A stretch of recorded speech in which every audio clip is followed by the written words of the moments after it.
शिरूर नगर परिषदेच्या कारभाराविरोधात महाराष्ट्र नवनिर्माण सेनेचे पुणे जिल्हा उपाध्यक्ष महबूबभाई सय्यद यांनी दिनांक 13 जुलै 2026 पासून सुरू केलेलं आमरण उपोषण मागे घेण्यात आले।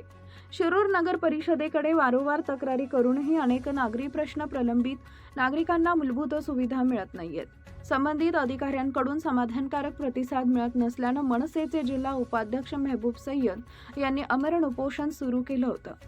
खत खड्ड्यावरील प्लास्टिक, रिकाम्या बाटल्या, फाटकी कपडे याची कोणतीही निविदा न काढता परस्पर विल्हेवाट लावली जाते।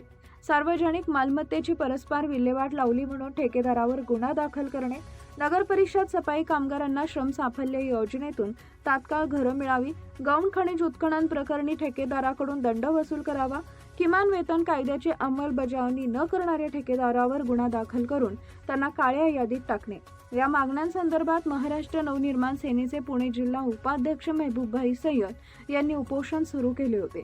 नगर परिषद प्रशासनासोबत झालेल्या सकारात्मक चर्चेनंतर हे शनिवारी आमरण उपोषण मागे घेण्यात आले।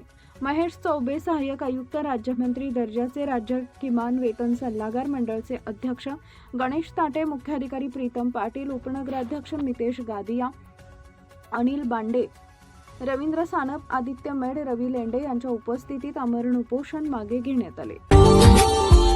Subscribe now and press the bell icon. Never miss an update.